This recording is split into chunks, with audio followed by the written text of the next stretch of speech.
Jadi, juga kebutuhan untuk berprestasi dan memperoleh pekerjaan yang berarti. Nah, mereka beralasan, jadi beberapa pakar-pakar ini beralasan bahwa kebanyakan orang itu telah dimotivasi untuk melakukan pekerjaan secara baik dan bahwa mereka tidak secara otomatis melihat pekerjaan sebagai suatu yang tidak dapat menyenangkan. Nah, mereka mengemukakan bahwa para karyawan lebih menyukai pemenuhan kepuasan dari suatu prestasi kerja yang baik. Jadi, para karyawan di sini dapat diberi tanggung jawab yang lebih besar untuk membuat keputusan-keputusan dan pelaksanaan tugasnya. Nah, para manajer dapat menggunakan model motivasi hubungan manusiawi dan sumber daya manusia secara bersama. Dengan bawahannya, manajer cenderung menerapkan model hubungan manusiawi. Mereka mencoba untuk mengurangi penolakan bawahan dengan perbaikan moral dan kepuasan. Bagi dirinya sendiri, manajer ini akan lebih menyukai model sumber daya manusia. Nah, contohnya mereka merasa kemampuannya tidak digunakan secara penuh, oleh sebab itu mereka mencari tanggung jawab yang lebih besar dari atasan-atasan mereka. Nah, teori-teori motivasi ini dapat diklasifikasikan menjadi beberapa kelompok petunjuk, isi dan proses, di mana yang pertama yaitu teori petunjuk atau perspektif teori. Ini yang pernah saya dapatkan dulu. Ini dijelaskan bahwa teori ini bagaimana memotivasi para karyawan. Nah, teori ini didasarkan atas pengalaman coba-coba. Teori petunjuk atau perspektif teori. Nah, faktor-faktor yang dapat dipakai untuk memotivasi telah banyak dibahas di bagian-bagian yang sudah kita diskusikan di awal tadi. Sehingga teori-teori ini tidak diliput dalam diskusi pada malam hari ini. Nah, selanjutnya ada teori isi atau konten teori. Nah, kadang-kadang disebut teori kebutuhan atau need theory. Nah, need theory di sini merupakan berkenan dengan pertanyaan apa penyebab perilaku, atau memusatkan pada pertanyaan apa dari motivasi. Teori yang sangat terkenal diantaranya yaitu tadi hierarki kebutuhan dari Abraham Maslow, ada Friedrich Herzberg, dan teori motivasi, pemeliharaan atau motivasi Higienis. Yang selanjutnya itu ada teori prestasi dari David McClellan. Selanjutnya ada teori proses atau proses teori. Pada teori ini akan menjelaskan bagaimana perilaku dimulai dan dilaksanakan, atau menjelaskan aspek bagaimana dari motivasi. Nah, teori-teori yang termasuk kategori teori proses di sini yaitu teori pengharapan, ada pembentukan perilaku, ada teori Porter and Lore, dan yang terakhir yaitu teori keadilan. Nah, teori selanjutnya itu ada teori isi. Teori-teori isi, yang tadi teori-teori motivasi. Nah, ini teori-teori isi. Teori isi dari motivasi memusatkan perhatian pada pertanyaan, apa penyebab perilaku terjadi dan berhenti. Jawabannya terpusat pada ini, satu, kebutuhan-kebutuhan, motif-motif atau dorongan-dorongan yang mendorong, menekan, memacu, dan menguatkan karyawan untuk melakukan kegiatan. Nah, yang kedua, hubungan-hubungan para karyawan dengan faktor-faktor eksternal yang menyarankan, menyebabkan, mendorong, dan mempengaruhi mereka untuk melaksanakan suatu kegiatan. Nah, selanjutnya, teori isi ini menekankan pentingnya pengertian akan faktor-faktor internal individu tersebut. Nah, kebutuhan atau motif yang menyebabkan mereka memilih kegiatan, cara dan perilaku tertentu untuk memuaskan kebutuhan yang dirasakan.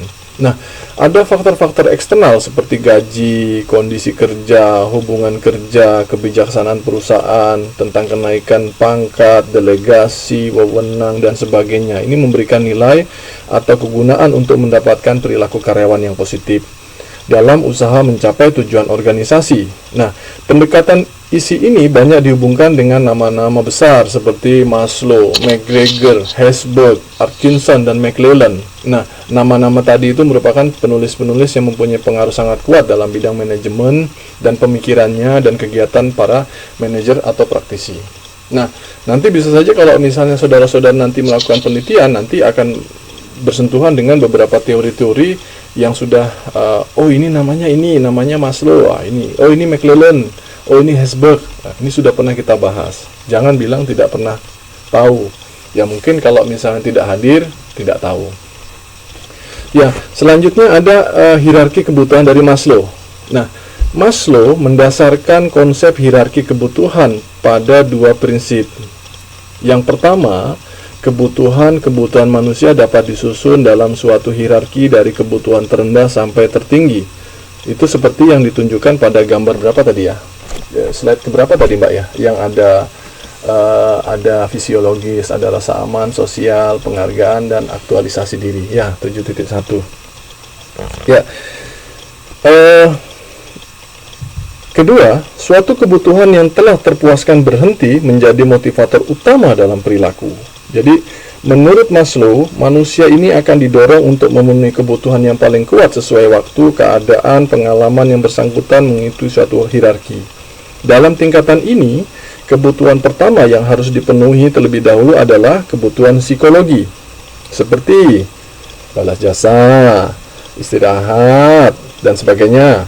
Nah, setelah kebutuhan pertama dipuaskan, kebutuhan yang lebih tinggi berikutnya akan menjadi kebutuhan utama, yaitu kebutuhan akan keamanan dan rasa aman. Nah, kebutuhan ketiga akan muncul setelah kebutuhan kedua terpuaskan. Proses ini, bentar, saya kasih lihat ya, nih yang nih. Nah, ini dia. Jadi, proses ini berjalan terus sampai memenuhinya kebutuhan aktualisasi diri yang paling atas, di mana manajer dapat memberikan insentif untuk memotivasi hubungan kerjasama, kewibawaan pribadi, serta rasa tanggung jawab untuk mencapai hasil prestasi yang tinggi dari karyawannya. Nah, proses tersebut menunjukkan bahwa kebutuhan-kebutuhan saling tergantung dan saling menopang. Nah, kebutuhan yang telah terpuaskan akan berhenti menjadi motivasi utama dari perilaku, digantikan kebutuhan selanjutnya yang mendominasi. Tetapi meskipun suatu kebutuhan telah terpuaskan, kebutuhan itu masih mempengaruhi dan tidak hilang, hanya intensitasnya aja yang lebih kecil. Tidak hilang dia, nanti dia pasti akan kembali lagi. Nah, pada gambar ini menunjukkan bagaimana hierarki kebutuhan dapat digunakan dalam manajemen motivasi.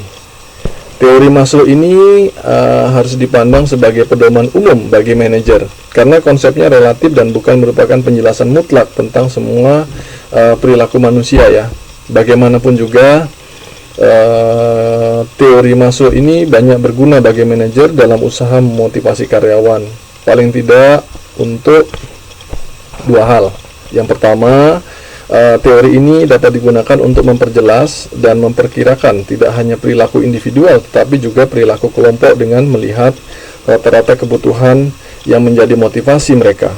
Nah, yang kedua, teori ini menunjukkan bahwa bila tingkat kebutuhan terendah relatif terpuaskan, faktor tersebut akan berhenti menjadi motivator penting dari perilaku, tetapi dapat menjadi sangat penting bila mereka menghadapi situasi khusus seperti disingkirkan, diancam, atau dibuang.